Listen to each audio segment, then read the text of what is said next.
निषाद राज के राज्य में राम भगवान आते हैं और इन्हें जब पता चलता है कि राजकुमार राम जी इनके राज्य में पधारे हैं तो इनके तो खुशी का कोई ठिकाना ही नहीं था। ये यहाँ पर खड़े थे और लक्ष्मण जी अपने मंत्री से धनुष ले रहे थे।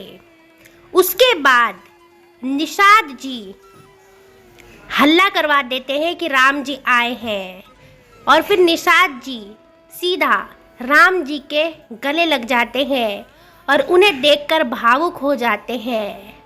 उस वक्त सबको पता था कि राम भगवान जो जन्म लिए हैं राजा दशरथ जी के घर में, वो विष्णु जी का रूप है, वो भगवान है।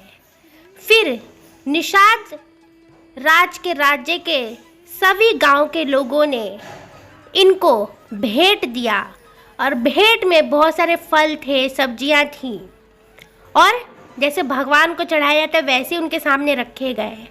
निषाद राज जी कहते हैं कि आप तो इतने बड़े राजा हैं, आप इस रूप में, आप इस तरीके से इधर क्यों आए हैं? वो उनसे प्रश्न करते हैं तो उनके मंत्री कहते हैं कि जब माता ही कुमाता हो जाएगी तो फिर बेटा तो घर छोड़ ही देगा।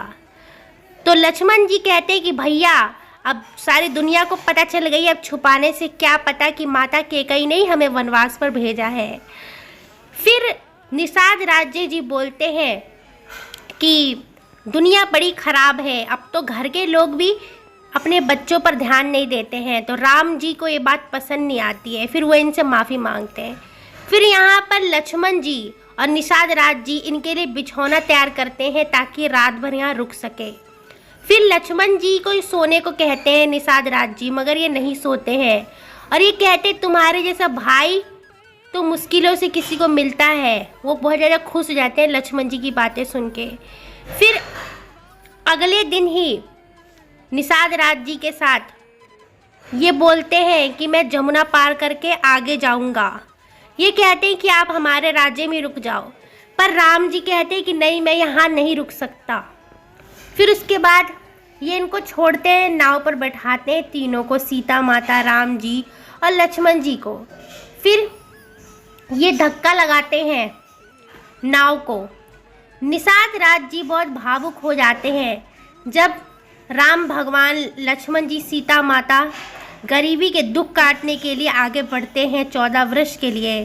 तो इनके आँख में बहुत ज़्यादा आंसू थे, ये बहुत ज़्यादा दुखी थे कि उन्हें और कष्ट होगा, मगर ये इनको प्रणाम करते हैं क्योंकि ये इन्हें विष्णु भगवान समझते थे। उसके बाद उन्हें छोड़कर ही वापस लौटे निषाद राज्य जी। तो यहाँ पर देखते हैं कि उनके मंत्री जो है वहीं बैठे हैं। तो निषाद राज्य कहते हैं कि आप अपने राज्य लौट जाइए।